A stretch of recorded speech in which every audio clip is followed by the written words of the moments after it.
Well, welcome back. Between the food, the sweets, the alcohol, getting through the holiday season without gaining weight seems impossible. However, it can be done. You just mentioned all my favorite things, right? Houston Dynamo FC's sports dietitian Brett Singer joins us now in studio with his tips for healthier eating. Brett, I mean, kind of a bummer to think about, but it is true. Many of us, we get on the scale after the holiday season and we think, wow, where did this spare come from? You're going to help us avoid that.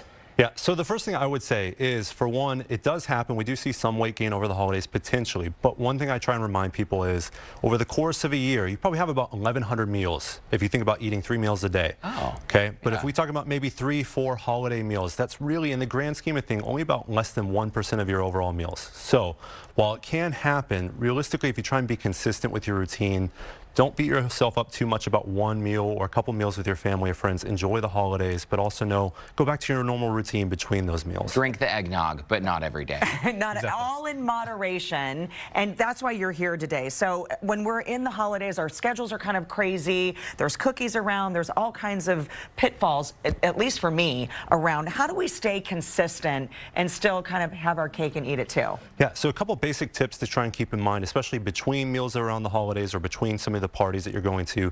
The first one for me is protein. So most adults don't get enough protein in total for the day. A lot of adults get plenty of protein at dinner time, but what they fail to do is get much protein at breakfast and lunch. Protein typically makes us feel more full, holds us over between meals, is also very, very helpful in terms of sustaining goals of weight loss and maintaining muscle mass. So any sort of protein source can be helpful. So we've got yogurt, protein powders, milks, kefir, eggs, meats, beans, any sort of protein-based options. Typically, we'd like to see 20 to 40 grams of protein at each feeding and snack if we can. Did you mention kefir? Kefir, so it's right there. So it's almost like a flavored smoothie. So it's pretty good, an easy option, especially post-workout or in between as a snack option. That was what I was going to say. So you're okay. You feel like maybe even a breakfast smoothie would be good? Absolutely. It's a protein source, and rather than maybe having nothing at all or maybe just a slice of toast, I'd rather you have maybe something that contains a bit more protein like eggs or yogurt, or a smoothie would work. Okay, it's going to do that slow burn for us, right? Yeah, so helpful for maintaining muscle mass and then helpful for keeping full. Okay, so be consistent, do protein earlier in the day. Let's talk about getting fiber. You say fruits and vegetables, leafy greens especially, are a great way to get it. Absolutely. So fruits and vegetables, typically we should have about half our meal should consist of colors. So whether it's fruits or vegetables, try and incorporate them into our routine. If you can, bonus points for adding them into your breakfast, so adding them into your eggs or into your fruit smoothies, and then trying to keep them consistently throughout the day. If you're talking about going to a holiday party and you're worried about what's going to be there, potentially bring your own fruit or vegetable plate or tray or item that you know you're going to consume. For most Americans, our diet should be predominantly fruits and vegetable based with a little bit of protein in there. Okay. I also think too, when you buy it, sometimes we're all guilty of, oh, it's there, but I'm not cutting it, I'm not washing it. Maybe wash it, cut it immediately, get it ready to eat. Yeah, if you especially chop it up, have it really readily available in your fridge. It's easy to grab and go, especially for you or your kids. It makes it more accessible. It's always an easy tip to do. Absolutely. Okay, let's talk about hydration. That is such a key component of our overall health. And I have to be honest with y'all, as soon as it gets cooler, my water intake goes down. Yeah, so we want to make sure that we're getting enough fluid. Usually a good rule of thumb is try and get about half your weight in ounces. So if you're a 150-pound athlete or individual, you probably want to consume about 75 ounces of water or fluids in a day. Keep in mind that that can be water, but it can also be tea, or you mentioned coffee earlier. It can be juice, or it can be milk, smoothies. All that counts towards your fluid, so it doesn't have to be just solely water. Hold on, Oh, hold what? on. Yeah. Coffee counts? So coffee... Okay, so we're good then, we're good. Oftentimes people think coffee is a diuretic or you're going to lose more fluid. It actually isn't. You do actually get positive fluid balance from coffee, just like you would with anything else. Not to say that you should only crush coffee all day long, but it can be part of your fluid needs and count towards your fluid intake in the day.